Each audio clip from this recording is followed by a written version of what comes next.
Imagine the excitement of preparing for your wedding day and choosing the person who will stand by you as you marry the love of your life. Typically the best man or a maid of honor. It's somebody you consider to be your closest friend and an integral part of your life. But what if this person becomes the villain in your own love story? Now, the individual in this case goes far beyond mere cruelty as they take advantage of the kindness and the compassion of others. By maintaining this normal facade and lying their way through life, they're able to manipulate everyone, including the person who considered them their best friend. So grab your coffee, grab a cocktail if you want, as we discuss this case with one of the most brutal betrayals of friendship that you may ever hear. Hey guys, I'm Annie Elise. This is 10 to Life. Let's dive right in.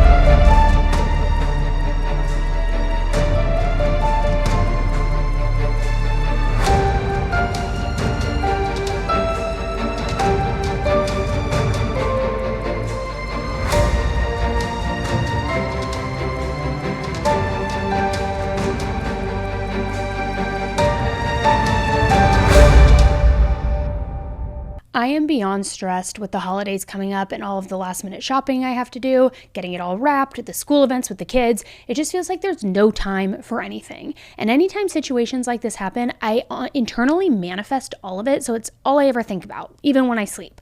I'll wake up in the middle of the night remembering something that I forgot to do or something that I want to remember to do, so I'll jot it down on my notepad, and then I can never seem to go back to sleep.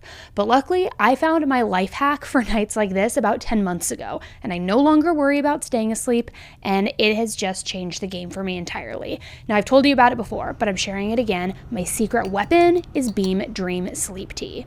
Dream is a cup of healthy hot cocoa that's formulated to help you get your best night's sleep. It comes in a variety of different ingredient variations and flavors that are all customizable to your lifestyle. Now, the flavor that I always drink is sea salt caramel because it literally tastes like dessert, guys, and it has no added sugar. It's only 15 calories too.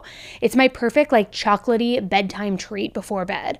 With Beam, I fall asleep, I stay asleep, I wake up completely refreshed, I have no grogginess like other sleep aids that I've taken in the past. It's the best. Plus, better sleep means better skin, better mood, just all of the good things. I love that Dream has high quality sleep ingredients that leave me with zero grogginess the next day. In a clinical study, 93% of participants reported Dream helped them get a better night's sleep and wake up feeling more refreshed. So go to shopbeam.com/10tolife YouTube or scan the QR code on the screen to shop the last few days of Beam's biggest sale of the year and get up to 50% off with this link, guys.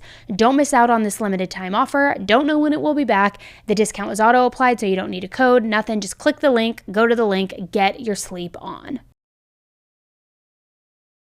29-year-old Jamie Kirk Hahn was born on October 25th, 1983.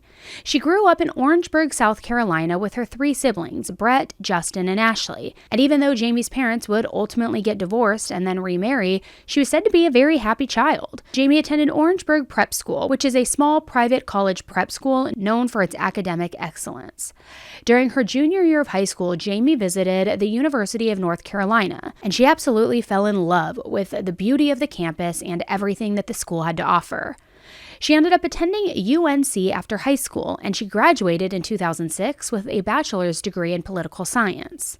While in school, Jamie knew that she wanted to help others, so she went on to serve on the board of the Hope Center at Poland, which helps young adults who are transitioning out of foster care in Wake County, North Carolina. Jamie also was a member of the University of North Carolina's Young Alumni Association. In 2006, she used her political science degree to land her a spot as a fundraiser for Congressman David Price, and then she even went on to assist Senator John Edwards during his 2008 presidential campaign.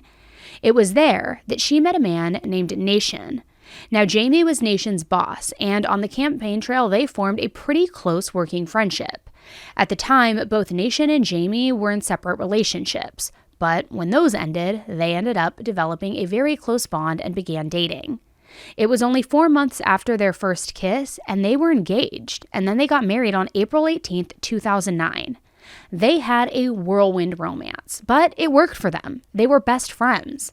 Jamie and Nation were both each very successful in their own career paths. Jamie now owned Sky Blue Strategies, which was a political fundraising consulting firm, and Nation was a beloved online strategist who helped politicians and nonprofit organizations too with direct mail and email campaigns.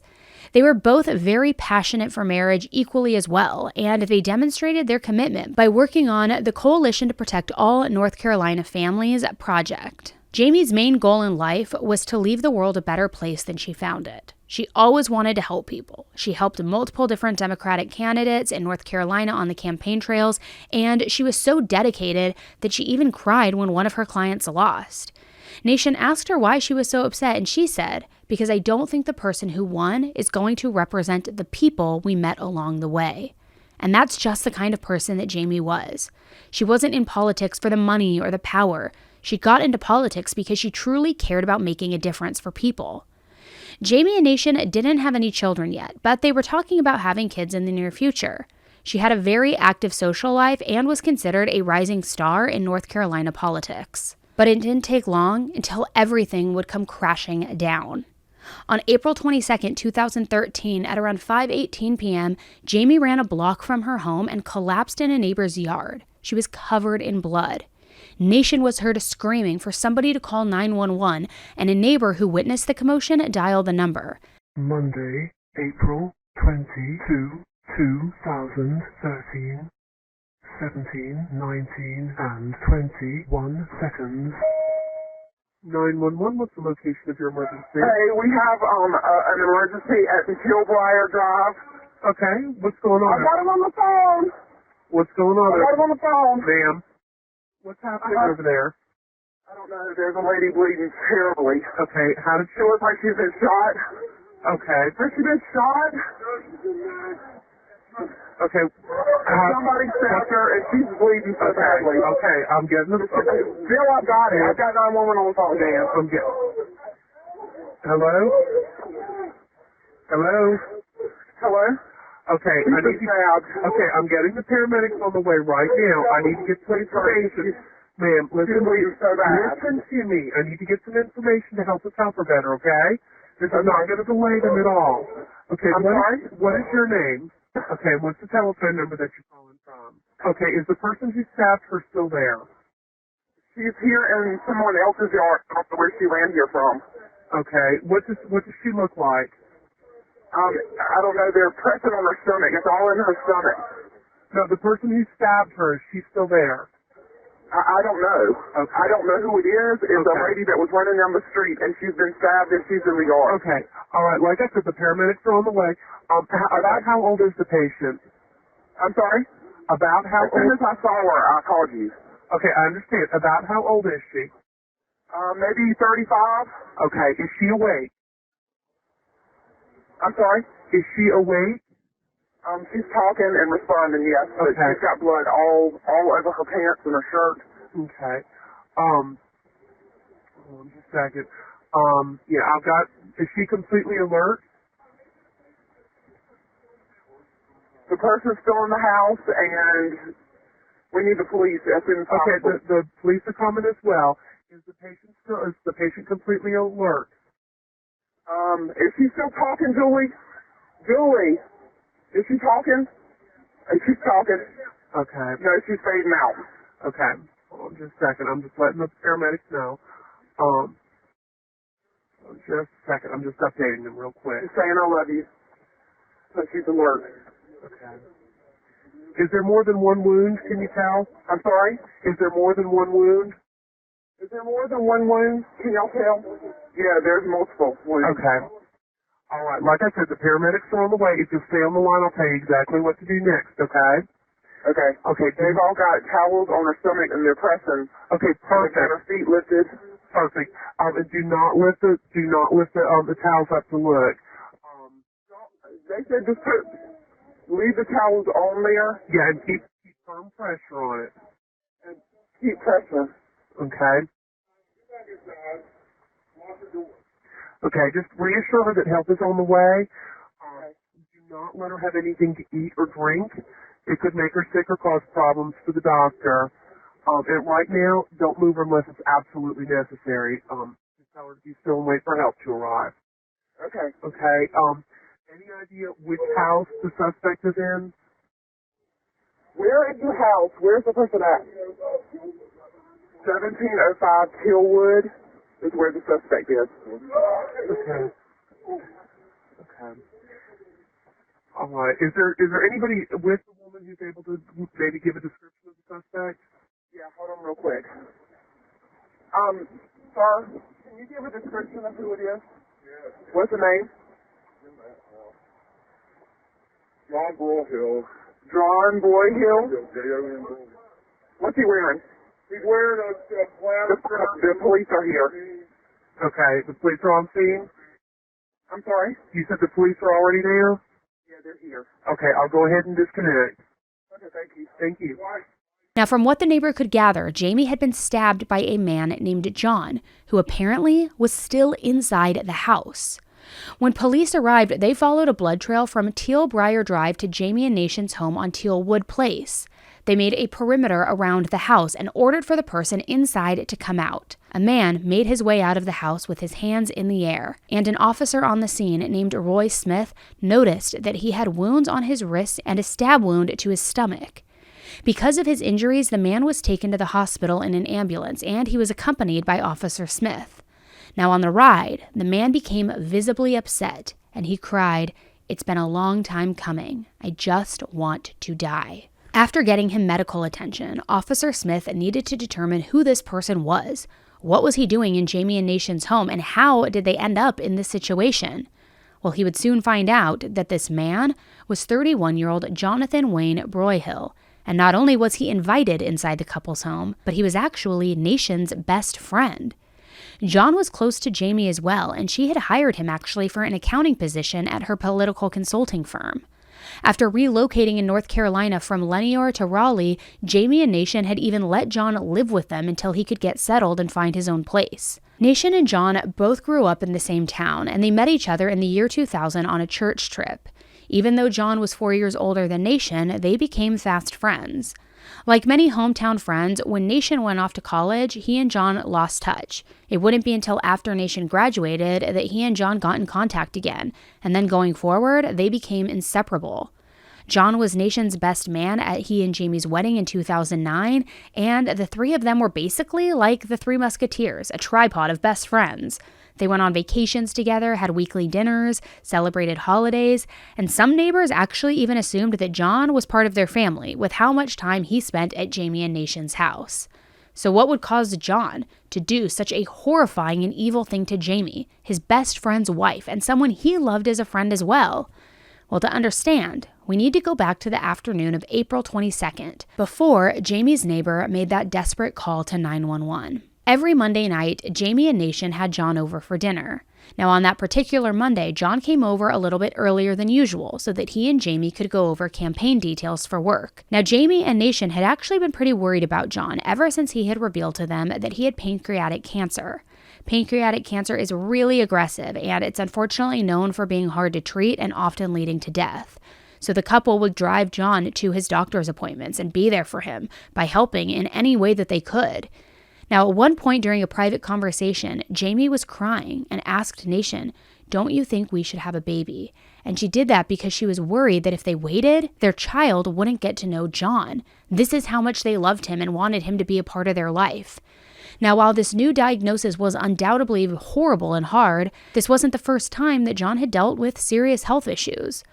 Over the years, he had confided in Jamie and Nation about being diagnosed with multiple sclerosis, and it was actually during a gallbladder surgery that the doctors had discovered that he had cancer. After his surgery, Jamie and Nation had invited John to their home to live with them temporarily so that they could care for him after he recovered. On that Monday afternoon, Jamie and John were already in the kitchen chatting about the upcoming campaign when Nation then arrived home from work.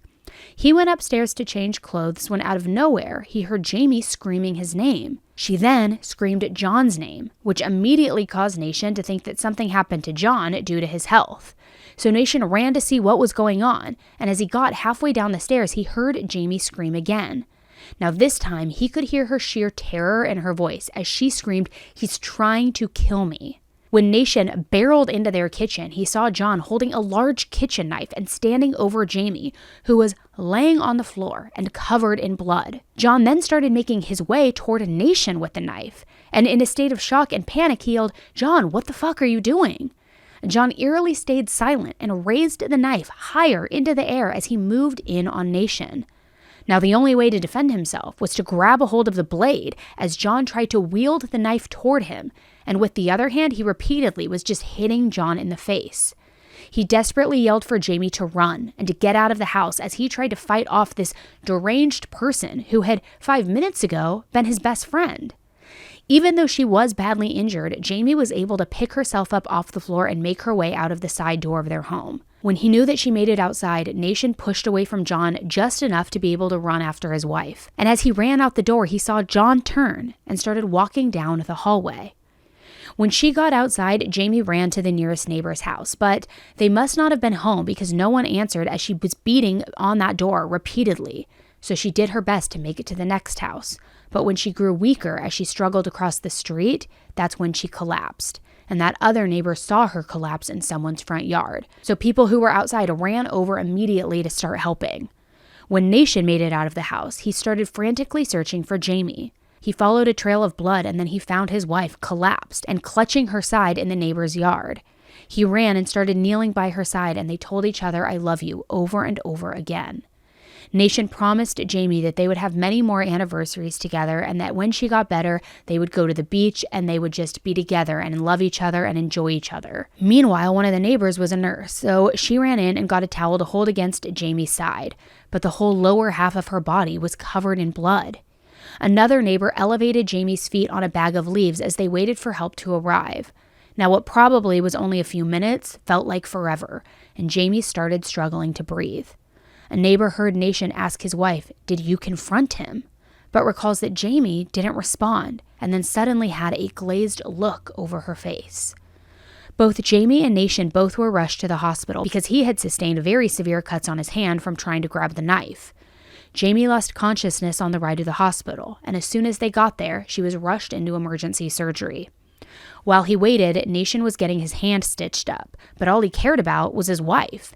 So he waited in his hospital bed with some hope that his wife would make it, but he knew that not only had she been stabbed over 12 times, but an artery was severed and her liver was severely lacerated. Nation felt a sense of extreme loneliness as he was just waiting to hear whether or not Jamie was going to make it, whether she was going to live or die. Now, she miraculously made it through surgery, but the miracle was short-lived as Jamie would never regain consciousness. 2 days after arriving at the hospital, Jamie tragically succumbed to her injuries. Jamie's autopsy revealed that she was stabbed 24 times. She was stabbed in the face, her neck, back, hands, and even her arms.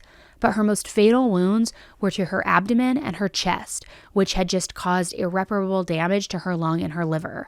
Like I mentioned earlier, Nation had only originally received stitches, but later he would have to undergo surgery and physical therapy due to the severe injuries to his hand. Meanwhile, John stayed in the hospital for 8 days to recover from the wounds that he inflicted on himself. On Tuesday, April 30th, 2013, a little after 11 a.m., John was seen being wheeled into Wake County Magistrate's office with bandages on both of his wrists. He was officially charged with first degree for the murder of Jamie, as well as assault with a deadly weapon with the intent to kill for his attack against a nation. John was held without bail and put in Raleigh's Central Prison because it had a hospital and he needed continued treatment for his injuries. The loss of Jamie was felt by so many people, but the question remained, why would someone that she considered a best friend snap like that, seemingly out of nowhere? So rumors began circulating about a large chunk of money that had gone missing from the campaign that was being run by Jamie's company. Now, this would have been the responsibility of the accountant, which until the end of 2012 had been John. He stopped working for the company officially as there really wasn't enough work for him to do at the time, but he was still in charge of providing any financial information that Jamie needed, and also helped her with financial statements for the Federal Election Commission. Many people thought that Jamie could have confronted John about the missing funds, which was upwards of $50,000, and people said that that might have caused him to snap. The campaign had been for Congressman Brad Miller, and John made a draft statement saying that the loans that Congressman Miller took out for his campaign had been repaid, and the checking account for the campaign had over $60,000 in it. Well, in reality, the account was overdrawn. Jamie began to realize that there was an issue when she was contacted by a Time Warner bill collector who said that a check that was written to pay a bill for the campaign had bounced. So on April 22, 2013, Jamie had John over that afternoon to discuss the finances of the campaign and to also have their usual Monday night dinner.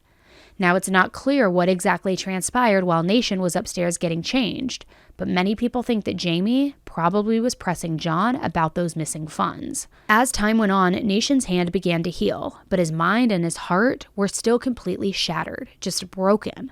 6 months after Jamie passed away, Nation and her family spread her ashes at Pullen Memorial Baptist Church, and Nation was left to grapple with the fact that the person he knew since childhood, someone who he considered to be his best friend, had single-handedly destroyed his life and took away the person he loved the most in the world, his wife, Jamie. John's trial began on March 4th, 2015, and the prosecutor on the case, named Doug Fawcett, made his opening statement first. He focused heavily on how John took advantage of his friendship with Jamie and Nation, and showcased to the jury the kind of caring and compassionate person that Jamie was.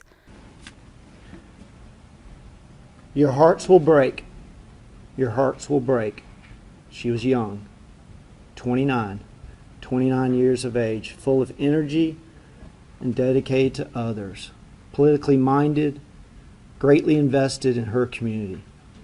She very much cared about public service, to give of yourself to others. She cared.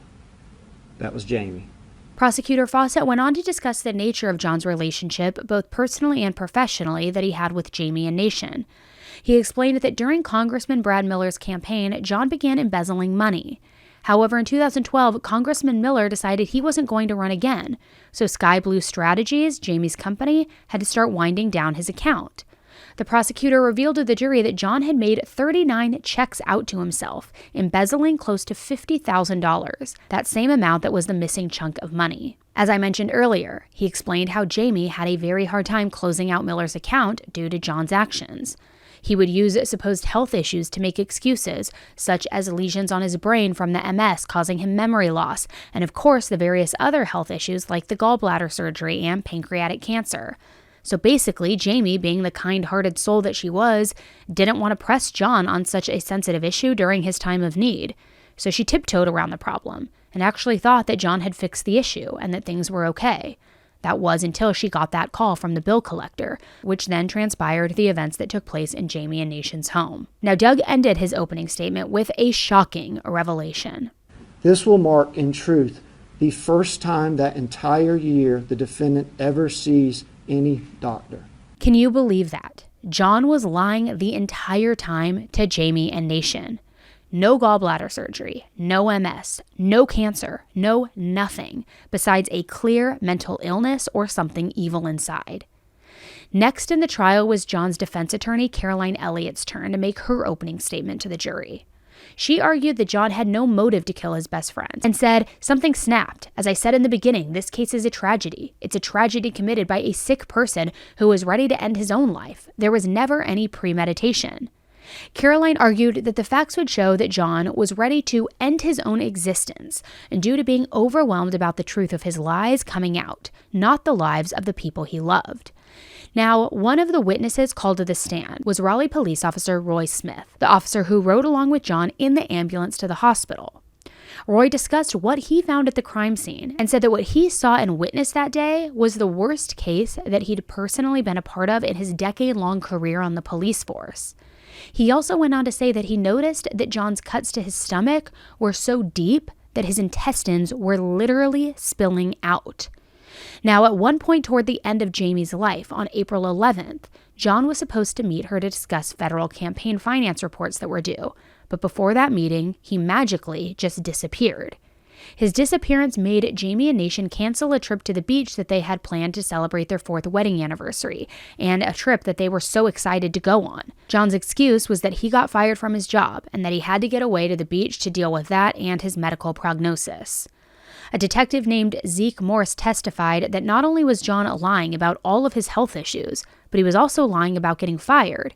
He couldn't have been fired because he never even had a job in the first place. That was just yet another lie. John's bank records showed him going to multiple local grocery stores and restaurants that weekend, which none of them were anywhere near the beach like he said, which, imagine that. Detective Morse also said that he found the packaging of the knife that John had used. It was in his backpack in Jamie and Nation's living room, where he had been just moments before that conversation in the kitchen took place. John's iPad was also searched, and his search history showed that he had been looking up pancreatic cancer and even oncologists, obviously all in an attempt to have more accurate information to make his lie more believable. He had also been looking up different cruises that didn't require a passport. John had booked a one-way trip to Las Vegas for April 23, 2013, but the trip was canceled 2 hours before he stabbed Jamie on April 22nd. In John's Notes app on his phone, Nation's credit card numbers were found, which he had used to purchase that ticket. Just an all-around dirtbag, stealing from your friend, the company you work for, all of these people, and not taking any accountability and then lying about medical illnesses, cancer diagnoses. I mean, it's sick. Another key piece of evidence that the jury heard about was what took place when John was in the hospital for the week before he was officially charged. Police performed 3 different custodial interviews with John. On the 23rd, the 25th, and the 26th of April 2013, these interviews took place. Due to objections from the defense, the court declined to admit transcripts from 2 of the interviews, but they did release the April 26th interview. Now, I would play you the audio that was played for the jury, but truthfully, John spoke so quietly that you can barely hear anything that he says. He's very soft-spoken in general, and clearly even more so when he's being called out for all of his BS. Essentially, John told the investigators that he did in fact embezzle money from the Miller campaign. He also said that he lied about all of his so-called health issues, meaning that he actually never even saw any doctors. Even though, if you remember, Jamie and Nation drove him to appointments at the hospital. So he said that he would just wander around for hours while they just waited, like loving and caring friends do. John told the investigators that he struggled with depression and thoughts of taking his own life as well, and that he had been hearing voices telling him to hurt people. John said that he bought that knife because he planned to take his life on a trip that he had been wanting to take to Vegas. He said he had a feeling that Jamie was going to bring up the financial discrepancies from the Miller account that day. And he went on to say that he remembered stabbing Jamie, but didn't remember going after Nation or even harming himself. The medical examiner who performed Jamie's autopsy then took the stand to discuss the horrific injuries that were inflicted upon her, and they showed the jury graphic photos of her body so that they could understand the full extent of what she went through. As a key witness, Nation bravely took the stand to discuss what happened that day from his point of view. I was using the restroom and I heard Jamie scream. And I yelled out, "What?" And I turned to leave the restroom, and I yelled, "What?" again. And she called my name. She screamed Nation. But she also screamed John. My immediate assumption was that something had happened with him. The way she was screaming his name, it just sounded like it just sounded like something, like he had passed out or something. So I started proceeding through the bedroom as quickly as I could, threw open the door. She was still alternating our names, screaming mine as if sort of come, screaming his in a different way. I was halfway down the stairs, and I was yelling "What?" as I ran, or "What's happening?" Or I was halfway down the stairs, and she screamed out, "He's trying to kill me."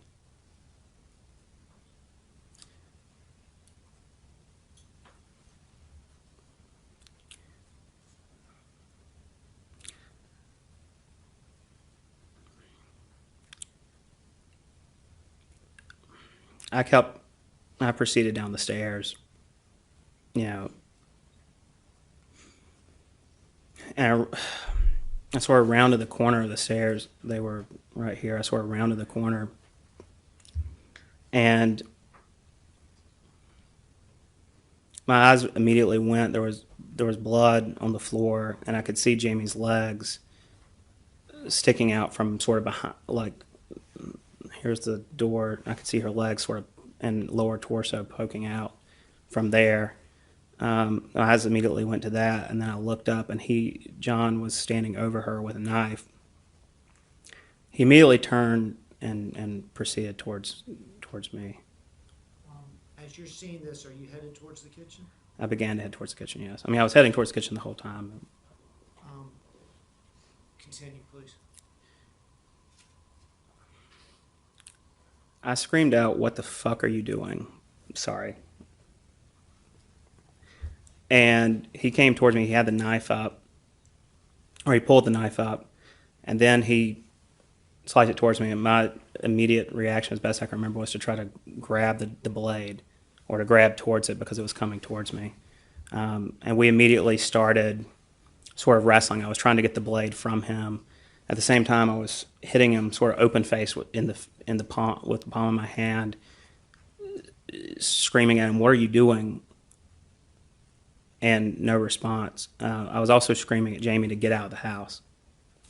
The defense team brought in a psychotherapist named Susan Simon, who saw John 10 times between February and May of 2012. During their sessions, Susan said that she noticed a lot of themes with John pertaining to his insecurities and his upbringing. John felt very unattractive and apparently struggled with that after realizing that he was attracted to men, and he felt like he was unable to find himself in the gay world. According to him, he looked at the average gay man as being in shape, healthy, and attractive with a beautiful head of hair, which he felt he was the complete opposite of. John told Susan that his family believed that he was gay due to being possessed by demons. See, he had apparently grown up in a very religious family, went to a Christian school, and attended a very strict church, where he later met Nation.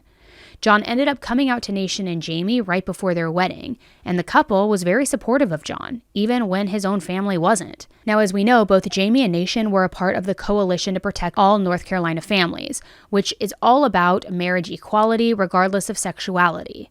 John went on to discuss how he was lonely after a history of unhealthy romantic relationships, and because of that, he was sad. Then he went on to discuss how his uncle took advantage of him sexually when he was a kid, and at the time he apparently thought it was normal. He said his family life was dysfunctional at best, and he felt like his mom never actually wanted to have any children. John's stepmom Daryl testified on his behalf, saying that she knew him to be a happy-go-lucky teenager who was caring for others and loved other people. She said that after his parents divorced in the year 2000, his mom moved in with one of John's ex-girlfriends, which had sparked rumors within the family that his mom and his ex were actually romantically involved with each other. Now again, that's just what his stepmom said, and I had a hard time finding any information on the ex-girlfriend or any way to validate that statement. Either way, John apparently felt like his mom picked his ex-girlfriend over him and over the rest of the family, which understandably made him very emotional. Daryl felt like the reason that John never came out to her or the family was due to the religious beliefs within the family. She said that John had told her that he had rheumatoid arthritis, which her daughter, John's stepsister, also had. One of his other stepsisters, Amy, had testified, saying that John told her that he had MS, which is a condition that she actually suffered from as well. So apparently, John just piggybacked off conditions that ran in his blended family, which doesn't even make sense since they aren't related biologically, but I guess in his fantasy world, it didn't matter. He was using their story as his own. Now, there was a state psychiatrist who had prescribed medication for John, who was then said to have been diagnosed with anxiety, depression, and psychosis. However, they ended up not being permitted to testify, even though the defense argued that the psychiatrist would only be stating facts, not giving their opinion. But the judge on the case, Paul Ridgway, disagreed and thought that the testimony would be unfair and wouldn't allow for its own psychiatric expert from the state. Throughout the trial, John's defense team called for a mistrial after accusing Judge Paul Ridgway of showing favoritism to prosecutors because of rulings against the defense. Assistant Public Defender Joseph Arbor spoke to the jury during closing statements, saying this was not premeditated, this was not deliberate. He argued that John didn't go into Jamie and Nation's home that day with the intention to kill them. He told the jury that Nation and Jamie were the two people in the world who John cared about the most, so he would never seek out to hurt them. He said John was a man who lived in a quiet desperation for a long time. Life was no longer an option for him. Joseph also discussed why John didn't testify, as he was supposed to during the trial. Joseph said that due to all of John's lies that came out during the trial, he knew nobody would believe his testimony. However, he said that John's purpose that day was to take his own life, and since he didn't plan or intend to kill Jamie, he should be charged with second degree instead of first degree. Joseph didn't deny that John killed Jamie and attacked Nation, because at that point there was way too much evidence to refute that. But he said that the prosecution was painting an inaccurate picture of what happened and why it happened. According to him, John had been planning to kill himself and knew that after being confronted, he wouldn't be able to live with all of his lies anymore. So after Jamie brought up the money, John cut his arms and stabbed himself, and at that point, she tried to stop him. At that point, he was so depressed and in such a frenzy that he just started going wild, apparently, and just stabbing Jamie without even thinking. They said that's when she screamed Nation and John's name several times. And it wasn't until Nation was halfway down the stairs that she had said, "He's trying to kill me," because at first he wasn't, according to him. He was trying to kill himself. Prosecutor Doug Fawcett spoke to the jury during closing arguments, bringing up a very valid question. He asked, if John didn't intend to kill Jamie or attack Nation, why did he have plans to travel? After canceling his flight, he bought an Amtrak ticket instead for the following day to Vegas. So Doug believed that John only tried to harm himself after Nation and Jamie escaped and successfully alerted the neighborhood, who then alerted the police. Doug also played part of John's confession, where he said he stabbed Jamie in the back as she was sitting down, which basically blows the defense's theory that the only reason Jamie was stabbed was because she was trying to stop John from stabbing himself. Another thing I want to mention is, if you remember, after the stabbing, when John was with the officer, he said something to the degree of, "It's been a long time coming," which to me indicates premeditation. Before the jury left to make their decision, Nation was able to speak to the court, and he said, "We lock our doors at night to keep the outside world, the evil, out. But what happens when evil has a key? You can't prepare for that." Jamie's mother, Deborah, spoke saying, "We are the parents to a dead child, not by natural causes, but by murder, and by murder at the hands of someone she and Nation loved and cared about and would have done anything in the world for."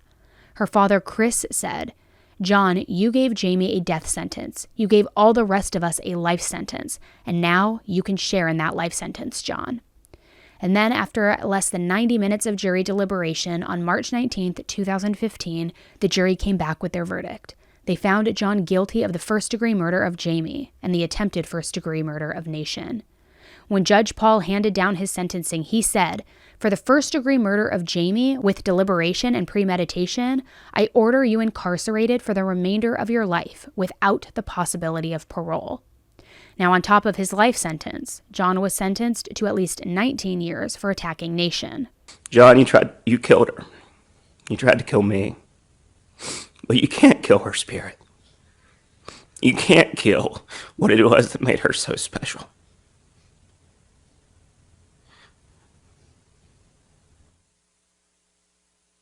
You can't cut her spirit out with that knife.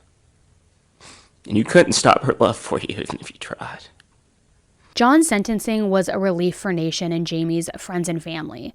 While it wasn't going to bring Jamie back, it felt like some justice had been served. Things settled down for a while, until April of 2017, that is. John's attorney went on to an appeals court trying to get a new trial for John, arguing that because John's central prison psychiatrist was not allowed to testify in court, he should be given another trial.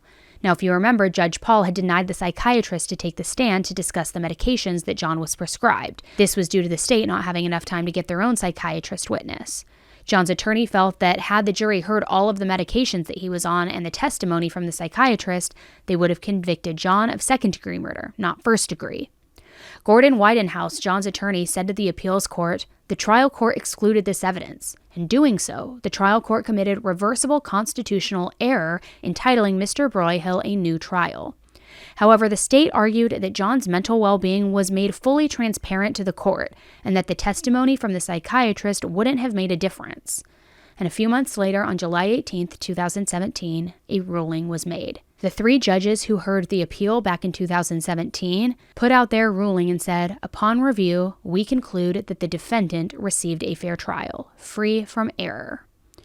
John is now 41 years old and is serving his life sentence in Central Prison in North Carolina. Nation had to go on living his life without the love of his life, Jamie. As of now, he appears to be focusing on keeping Jamie's legacy alive. In 2017, Nation was invited to be a keynote speaker for the North Carolina Victims Assistance Network's memorial ceremony. And if we remember the way she lived and the way others we've lost lived, then perhaps we can find strength and resilience in these dark days ahead. and perhaps even some light too. He also went on to write a series of articles on life after Jamie's death, one entitled Life in a Fishbowl. In it, he discusses people forming opinions about his life after his wife's murder. However, he ended the article with a positive note of encouragement for those going through grief. In this, he said, 5+ years after the death of my beloved Jamie, I know that I have learned a lot during grief, but the most fundamental lessons come from the recognition that life is rich and full.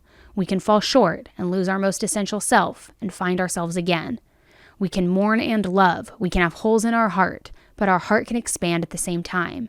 We can find gratitude again and beauty and even some peace. And yes, 5+ years later, we can still mourn what we lost while celebrating what we have gained. Jamie had such pure intentions for this world, and I believe that she was the kind of person who could have truly made a difference. I don't think any of us will ever know or understand why John decided to kill Jamie, who is not only his best friend's wife, but one of his best friends too. I've read theories from people who think that John went after Jamie because he secretly wanted Nation to himself. But honestly, I think it's even more selfish than that. In his interviews, the police asked him what he did with the money he embezzled, and he told them that he just bought a lot of clothes and went out to dinner. He stole money from his friend's company, knowing that it could destroy her credibility and her business. And for what? Clothing? He lied and chose the worst diagnoses he could think of, knowing that people like Jamie and Nation would give him love and give him attention. But even more than that, it would keep them distracted from what he was really doing. The death of Jamie was honestly so senseless, and John even said himself that if she found out, she probably would have forgiven him, meaning he didn't have to kill her. So I'm curious to know what you guys think about this case. Do you think that John's mental health should have been considered more in his final sentencing? I'd also really like to know what you believe to be the true motive here. This case shows how out of control a person's life can get when they have to keep up with multiple lies and secrets. It's unfortunate that John failed to recognize the true worth of love and friendship from somebody like Jamie, which was far more valuable than any amount of money ever would be. Thank you so much for tuning in and hearing Jamie's story. I hope you appreciated the case coverage, and if you want to make sure that you don't miss other true crime cases and updates in existing cases, make sure you hit that subscribe button below and turn all notifications to on. Thanks so much, and until the next one, stay safe. Bye.